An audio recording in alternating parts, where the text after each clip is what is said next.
লেবাননের আলে জেলার শান্তগ্রাম রামহালা। প্রথম দেখায় গ্রামটি সাধারণ মনে হলেও এখানে লুকিয়ে আছে যুদ্ধের ক্ষতকে শিল্পে রূপ দেওয়ার এক অবিশ্বাস্য গল্প। লেবানিজ শিল্পী চার্লস জোসেফ নাসার দীর্ঘ কয়েক দশক ধরে ধ্বংসলীলাকে বদলে দিয়েছেন সৃজনশীলতায়। এই শিল্পকর্মগুলো কোনো সাধারণ পাথর বা মাটি দিয়ে তৈরি নয়, এর প্রতিটি অংশ সংগৃহীত হয়েছে যুদ্ধের ময়দান থেকে। শিল্পী নাসারের ভাষায়, এটি ৩০ থেকে ৪০ বছরের নিরলস সাধনার ফসল, যেখানে কামানের গোলার প্রতিটি স্প্লিন্টার হয়ে উঠেছে এক একটি অনন্য শিল্পকলা। এই সংগ্রহশালার নাম দেওয়া হয়েছে সাজায়া মিউজিয়াম। যুদ্ধের দিনগুলোতে যখন আমরা প্রত্যক্ষদর্শী ছিলাম, তখন আমরা কার্তুজ, বুলেট আর কামানের গোলার স্পিনটার নিয়ে খেলা করতাম। আমার সেই স্মৃতি থেকেই আমি এই কাজগুলো এবং আরও অনেক কিছু করেছি।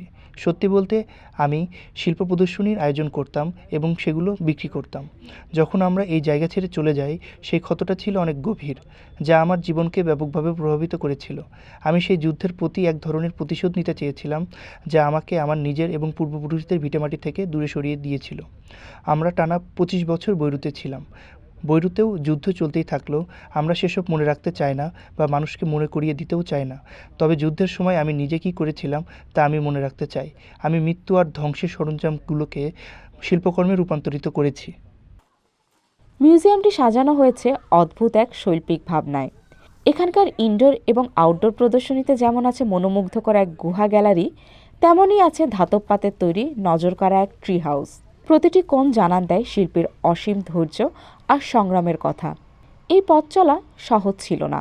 একটি পাহাড় খুঁড়ে সুড়ঙ্গ তৈরি করা থেকে শুরু করে প্রদর্শনী কক্ষের আর্দ্রতা ও তাপমাত্রা নিয়ন্ত্রণ, সব কিছুই একা হাতে সামলেছেন নাসার। দীর্ঘ সময়ের এই পরিশ্রম আজ পূর্ণতা পেয়েছে। ২০২৪ সালটি এই মিউজিয়ামের জন্য ছিল এক মাইলফলক। লেবাননের সংস্কৃতি মন্ত্রণালয় আনুষ্ঠানিকভাবে সাজায়া মিউজিয়ামকে দেশটির জাতীয় জাদুঘরের তালিকায় অন্তর্ভুক্ত করেছে। এটি এখন কেবল একটি গ্যালারি নয়, বরং লেবাননের ইতিহাসের এক জীবন্ত দলিল।